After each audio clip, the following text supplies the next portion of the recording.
The scene opens as a high school student, named Claire McClaskey, sets up her camera to report on a topic that many students detest: detention. To give her audience more in-depth coverage, she decides to interview the actual students who are in detention one by one. First up is Brooke Cabot. She is the actual definition of the mean girl who listens to none other than herself. The reason why she ended up in detention was that when one of her teachers tried to flirt with her, she made sure that he never did so again. Her dealing with the teacher in her own way mindset landed her here as a consequence. Next is MJ. She was making out with her boyfriend when they both got caught. Same as Brooke, MJ also thinks that detention does nothing when it comes to rehabilitating someone, and is only a means of annoying students. Next is Greta, who only ditched her chemistry class because she wanted to help one of her hockey teammates. An argument almost breaks out among the girls, but the teacher intervenes and asks Claire to hurry up instead. One thing is clear from this interaction, and that is that all the girls belong to different social groups, some even despising each other. There is one girl that hasn't spoken since the interview started. Claire tries to get her attention, but there is no response from her.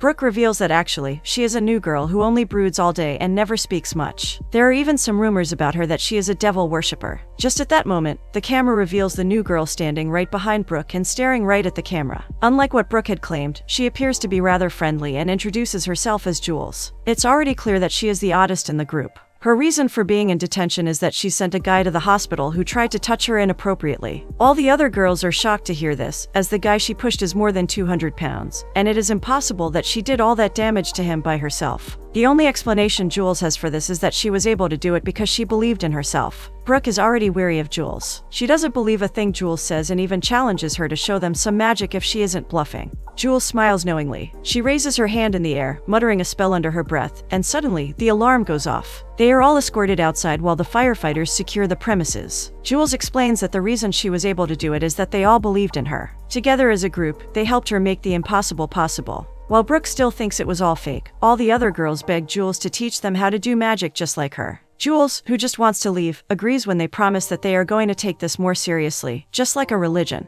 She asks them to meet her at Merrymeeting Park, a place known for horrific crimes committed against accused witches. At midnight, she will show them how they can access unlimited powers together. Brooke again makes fun of Jules for suggesting something so cheesy, but nevertheless, Jules ignores her and leaves. It appears that Brooke and Claire won't be going. Brooke doesn't believe Jules, and Claire is the perfect textbook example of a good girl who does everything that her parents tell her to. Later at home, for the first time ever, Claire sneaks out without letting her parents know. Claire feels guilty and it almost feels illegal to do this, but then again, people commit worse crimes than this, so it's all good. That's what she tells herself. As Claire is walking alone on an empty street, Brooke jumps in front of her out of nowhere and nearly gives Claire a heart attack. Both of them are surprised to see each other when both of them implied that they wouldn't be coming. Beyond the surface and all the rumors, Brooke isn't a terrible person. She tells Claire that her parents got divorced, and all the money her mother got out of the settlement was spent on liquor. Claire feels sorry for her, but Brooke lets her know that it's okay now. Greta is passing by in her car when she sees them both walking to the park and offers them a ride.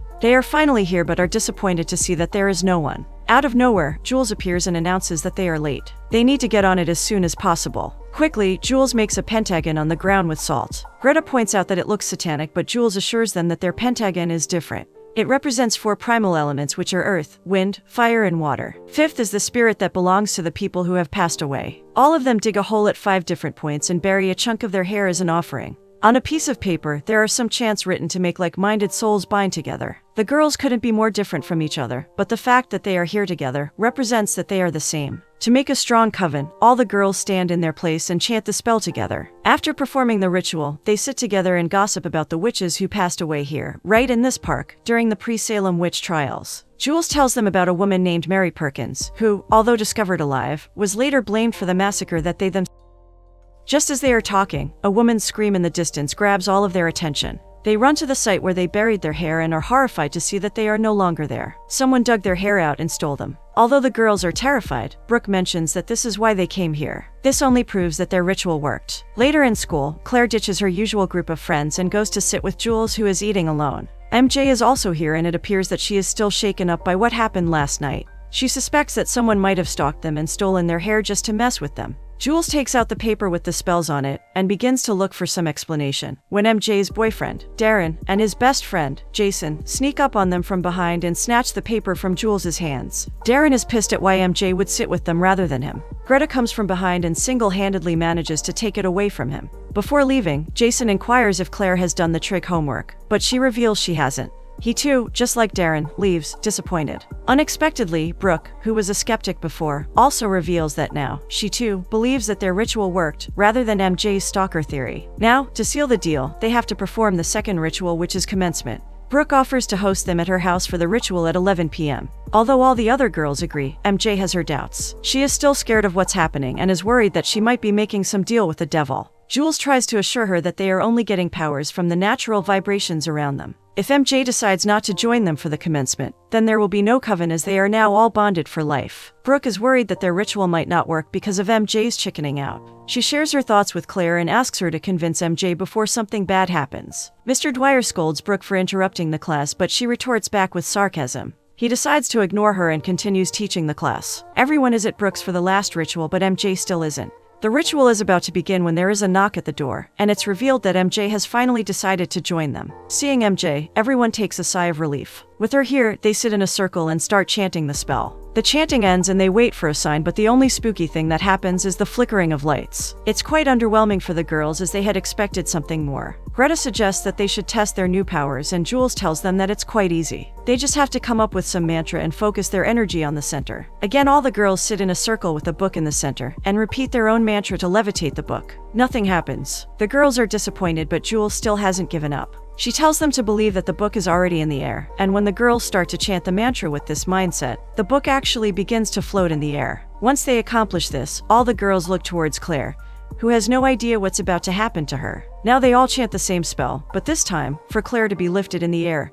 And that's what happens. As soon as the girls start chanting the spell, Claire starts floating in the air. Unexpectedly, Brooke's mom returns home earlier than expected, with a guy. Lucky for them, she doesn't see Claire in the air and is instead more eager to go to her room with the guy she brought. As soon as they leave, Claire falls back on the ground, and the girls surround her, thinking that she might have hurt herself, but instead, Claire starts laughing at their horrid expressions. The girls, once they are sure she is fine, begin to laugh with her. The next day after high school, they meet up in a cafe, but MJ isn't there because of her dental appointment. In her absence, they decide to do something fun, and using their magic spell, trick the rude waitress into thinking that they have already paid her. There is no money, but the waitress thinks that there is, and even offers to bring them a change. Seeing the extent of what they can do with their magic powers, the girls are more excited than ever, except for Claire. She thinks that it's morally wrong and they kind of stole the money by not paying the waitress. Of course, no one else agrees with her and instead plans on going on a shopping spree. Although Greta knows that it's wrong, even she is tempted by the offer because she really needs new shoes for the upcoming match, so Claire has no option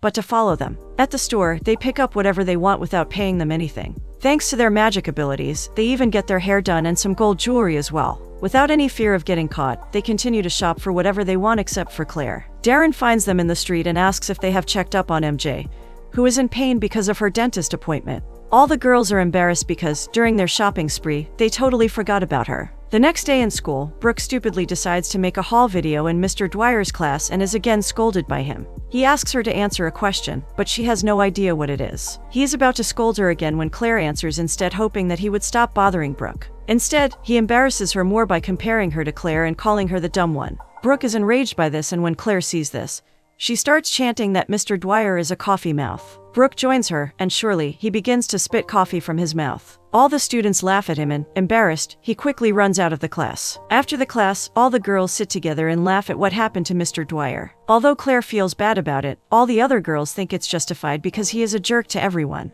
In the middle of their conversation, MJ, who has been missing because of her dental treatment, also joins the conversation, and things get quite awkward quickly. They talk about how in class Claire and Brooke cast a spell on Dwyer without any assistance from the others. Even without MJ, they were able to do whatever they wanted. Nevertheless, things go back to being normal when Greta confesses that she has been asked to go on a date, without using any magic. Brooke points out that the reason they all made a coven is that they all wanted something. Now, to make that happen, she instructs everyone to form a list and bring it to her home at midnight, so that they can help each other make their wishes come true. Later, Jules and Claire are walking back home together when a crazy lady jumps out of an alleyway and attacks Claire. She is grabbing Claire's arms tightly and refuses to let go, causing the girls to panic. Jules sees her in trouble, shouts "let go," and suddenly, a purplish dark light appears from her hands and the woman goes flying back. They all escape safely, but a small bruise is left on Claire's arm from the incident. When asked how Jules did that, she reveals that she wanted the woman away from Claire, and when she willed it, the magic happened. At home, Claire is reading a psychological study of the students who were divided into two groups, prisoners and guards. The experiment became so violent that it had to be terminated.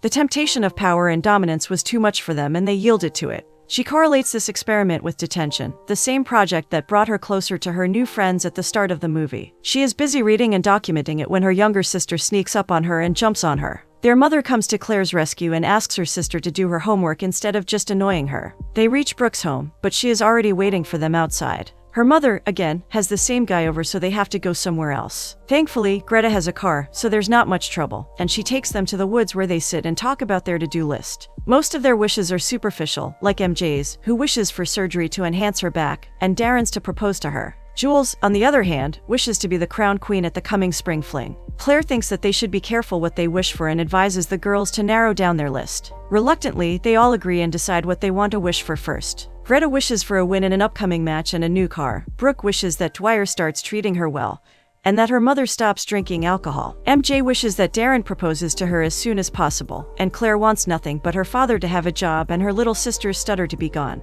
MJ also wishes to fly, and she does, but it does not go as planned. At first, she is having fun, but suddenly, she is met with an accident and lands herself in the hospital. Darren is also there and is disappointed that out of all the nights, this would be the night when MJ ends up in the hospital. He takes out a ring from his pocket, shocking the girls who gasp as they see it. This can only mean that one by one, their wishes are coming true. The next day at school, Dwyer asks Brooke to stay behind as the class is leaving. She reveals her test result and shows Claire the full grade Dwyer gave her. Finally, he is treating her just the way she wanted. As Claire is walking back, recording Brooke, she bumps into Jason. Jason seems flustered, and instead of being mad at her, invites her to a party while completely ignoring Brooke. Claire is happy but Brooke isn't. She even calls Jason gay for not giving her any attention, considering most of the guys at her school do, and then changes the topic to a pimple growing on her face. Later at Greta's game, she easily wins against the other team, exactly like they had planned. They all cheer for her, and Greta is happy about the support she is getting. She even has a new car, and unlike her previous one, this one shines even brighter than the sun itself. At night, they all do a group video call and try to catch up with MJ, but she isn't answering any of them. When she does, however, join the call, it only lasts a minute as she tells them to stop bothering her. Apparently, due to the incident, MJ is now even wearing braces. After this small interaction, she disconnects without hearing any of them out. Brooke gives them her life update as she tells them that her mom, after years of pain and negligence, is finally acting like a kind and caring mother. She is taking care of her in every possible way and has even given up her drinking habits. With the promise of meeting each other at 11, they end the call. Claire goes downstairs to eat dinner, and there, her family is waiting happily for her. They eventually share the news that her father got the job offer after years of unemployment, just like Claire had wished for. When her sister begins to congratulate their father, she realizes that even her stutter is gone. Although everything seems to be going perfectly well in their life, one cannot help but feel as if something sinister is right around the corner, waiting for the perfect opportunity to reveal itself. Claire, Brooke, and Greta go to the party that Jason was talking about earlier. MJ isn't here, but Jules promises to join them later. Nevertheless, they attend the party without them and have a great time participating in most of the activities, especially Brooke. Claire, on the other hand, feels out of place, considering this is the first party she has ever attended. Jason finds Claire standing alone and starts a small conversation with her. Brooke, seeing them together, also inserts herself into their conversation, changing the topic completely. Greta and the guy she is seeing, Brett, also join them. Everyone is having a great time, even Claire, who is finally able to mix with the crowd. She goes to look for Jason in a forest, when she sees Jules descending from the sky on a broomstick. This is what MJ was missing, a broom. If she had one, she would have never had an accident like she did. Jules and Claire go to meet up with the rest of the girls, but Brooke is nowhere to be found. They look for her and eventually see her, but to Claire's dismay, she is seen making out with Jason. Claire is pissed, and rightly so. Brooke knows she liked him but still did that nevertheless. The next day, Claire and Jules are pulled out of the class, as some detectives are here to meet them. They don't understand what is happening, and it turns out that they are here to investigate the shopping spree girls did a few days back. The cashier is confident that they paid, but the security footage clearly shows them walking out without paying anything. This has baffled them, and they are here to see if the girls have any receipts. They don't. As usual, Claire almost panics, but Jules keeps herself steady and calm. She simply lets them know that they have no right to investigate them without any proof, and it's true. Although Detective Strauss suspects some foul play, she has no option but to let them go for now. Brooke is standing alone at her locker when Dwyer approaches her. At first, he only applauds her progress, but then suddenly tries to come onto her. This takes her by surprise, and she quickly runs from there. This whole incident is even witnessed by a student in the hallway. Later, Jules informs Claire that Dwyer turned himself in for what he has done to Brooke. Claire feels for the guy, as he wasn't really a bad teacher, and partially holds their magic responsible for his demise. Nonetheless, Jules notices that Claire is somewhere unfamiliar, and she reveals that she is at her eye doctor's office as she is having trouble seeing, even with her glasses. The doctor comes in and is followed by her mother, who looks very worried for her daughter. He reveals that she has macular degeneration, in which a person loses their vision gradually. During one of her games, Greta seems to be winning it for her team but then suddenly falls down, holding her knee in pain. She is diagnosed with early onset of arthritis. Claire has a theory that they are all losing their health in one way or another due to magic. She is worried that soon, they will all become like old witches, walking with a hump. Brooke, on the other hand, isn't ready to let go of the happiness she found by means of magic. Despite Claire's all efforts to stop her, Brooke refuses to do so, as this would mean that she will lose her mother again. She is willing to get herself in trouble even if that means hurting her friends. MJ, on the other hand, still refuses to talk with them, even when Claire brings her homework to her home. Jules and Claire go to visit Greta, who to their shock now walks on a crutch. Her whole life has been turned upside down just because she wished for some stupid things that she didn't even need in the first place. As they are talking, Detective Strauss pulls into her driveway and inquires about the new car she bought. Same as before, there are no transcription receipts, and her suspicion keeps growing. Greta is done with all of this and just asks the detective to take it back, as it is more of a curse for her now. The detective has seen this happening before and is about to tell Claire, but Jules interjects. She asks her to leave them alone, but Claire stops her. She wants to know what the detective has to say and instead asks Jules to wait for her outside. After Jules leaves, the detective tells Claire about a group of girls she knew 17 years ago. Same as them, they kept collecting things that didn't belong to them and it ended badly for them. Claire becomes increasingly worried when she hears about the fate of those girls because it appears that they are going down the same route. Claire is walking back when she feels that she is being followed. Jason appears out of nowhere and tries to join her, but Claire asks him to leave her alone. He apologizes to her and reveals that he is surprised by what happened that day. In fact, he was hoping that she could be his date to the spring fling that is happening tomorrow. Although she really wants to, she doesn't stop and keeps walking, even when Jason is practically begging her to forgive him. Back at home, Claire is on a video call with Jules, and they discuss what their next move should be. Claire really wants the link between them to be broken, but there seems to be no way to do it. During their conversation, Jules keeps hearing strange noises coming from behind her. She gets up to check the source of this noise, but instead, a black mist appears and pushes her across the room. Seeing this horrific ordeal, Claire screams for her mom to call for an ambulance. Jules is in the hospital, and although Claire really wants to go see her, she cannot until the next morning. Brooke is back with her obnoxious group of friends and keeps ignoring Claire at school. Claire picks up her friend's homework and is on her way to meet Jules in the hospital when she again gets the feeling of being watched. She is scared and afraid, but there is no explanation for what she is feeling. At the hospital, Claire sees Jules' foster parents standing in the hallway, but they look strange. Their eyes are filled with terror, yet their faces remain emotionless. Jules' father, with a shivering voice, tells Claire that he really loves her, as if he is trying to convince her that he does. Claire ignores their strange behavior and enters the room where Jules is resting.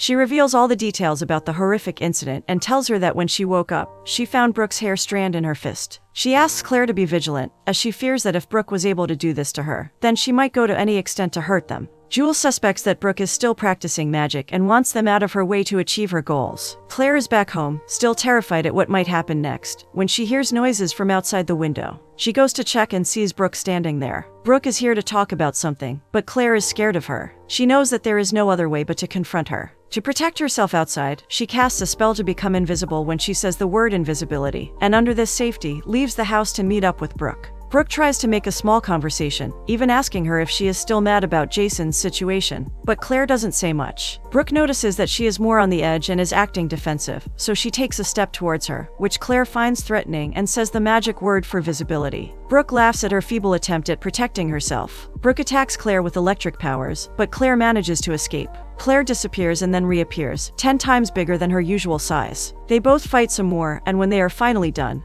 they sit and confront each other. Claire is mad at her because she thinks she is the reason why Jules is in the hospital, while Brooke reveals that when she woke up this morning, she had a derogatory word written all over her body and thought that Claire did it. Claire realizes that Brooke isn't the one hurting them, but that there is something more sinister at play. Seeing that they have no choice, Claire contacts Detective Strauss for some answers. At the police station, Claire shows Brooke her hair that is turning white, while Brooke has pimples growing all over her body, just like they would on an old witch. Also, Brooke is also directly impacted by their magic, as she is losing her hearing. But the only person who isn't affected by it is Jules. Claire realizes that Jules might be hiding something from them and it is hurting them. They are here to know more about the girls from 17 years ago. The detective tells them the 3 girls passed away while the 2 remain missing to this day. One of the missing girls' pictures is blurry, and Claire asks if there is another one, but the detective reveals that all the pictures she has of her are blurry. Brooke finds this news alarming and suggests that this girl might be Jules. Even though it sounds ridiculous that it's her, they cannot rule out this possibility. To prove this theory, they sneak into the school late at night, with the help of a friend, and manage to get into the school's old records. There, they find the pictures of the missing girl, and to their terror, it's her. It's Jules. To make things worse, she's been there for longer than 17 years. According to school records, she has been befriending friends under different names since 1932. All of the groups she has been friends with met with tragic endings. She also resembles one of the accused witches back in the 1600s. What's been happening to them is finally starting to make sense, but they still need answers. Jules is a hundreds of years old witch who returns to this very town every 17 years and uses the name of her original victims to remain unknown. Claire sees a picture of one of the missing victims and realizes that she knows her. This victim isn't missing, but is still around, and Claire knows where. Back at the police precinct, Detective Strauss has stayed up all night, rampaging through the shreds of evidence, searching for some answers. She lost her older sister just like the other girls, and has been trying to find her ever since. Claire takes Brooke to the same alleyway, where she was attacked by that strange woman. Turns out that Sarah is the same missing woman from years ago. Her face is all messed up and she appears to be guarded, continuously asking if Abby, also known as Jules, is here with them. Once they assure her that she isn't, Sarah agrees to talk with them. She reveals that through the coven, she stays young. The only way to stop her is by not crowning her at the spring fling, something that Jules wished for earlier. Suddenly, she walks in the middle of the road and is hit by a van.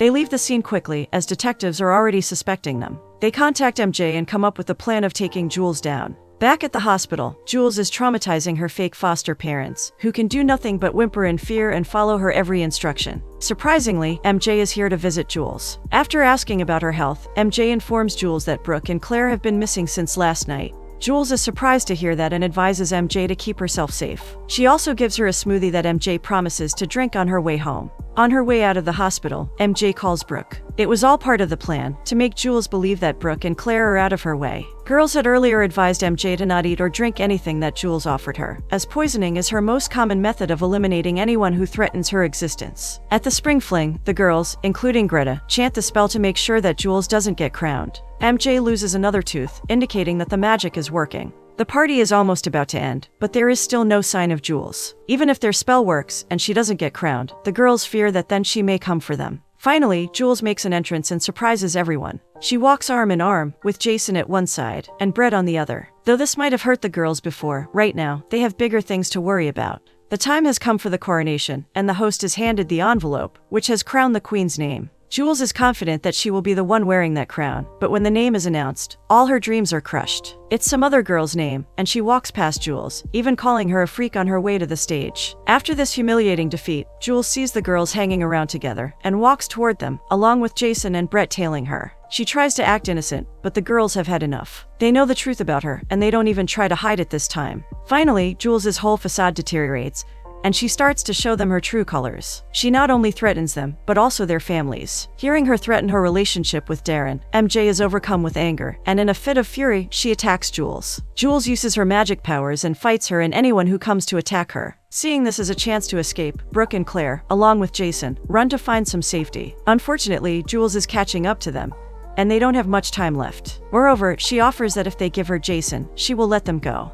Brooke knows that there is no way they can all escape, so she offers to hold her off, till Claire has taken Jason somewhere safe. Brooke tries to fight Jules, but she is very weak compared to her. Jules is a witch who has lived for hundreds of years, whereas Brooke was introduced to magic just last month. Claire knows that she has to go back to save her friend from the terrible end, and she hands Jason to her school fellows and goes back. She saves Brooke right on time, but to their dismay, Jason, who is being controlled by Jules, walks right back to her. Claire offers herself instead of Jason, but Jules needs a male virgin, so instead of wasting another second, she disappears into thin air with Jason by her side. Claire has already given up, but MJ appears with hope in her eyes, and tells her that she knows where Jules is headed. They both get on the broomstick, and are on their way to the Merrymeeting Park, when they get into an accident. MJ can no longer walk further, but she instructs Claire to keep going. Claire listens to MJ and doesn't stop until she finds Jules. Jason is lying on top of the rock, ready to be when Claire stops them. Upon asking, Jules reveals that she is in fact Mary Perkins, the same witch who was accused of all the murders back then. She is about to put the knife in Jason's chest, when Detective Strauss appears from the trees, with her gun drawn out.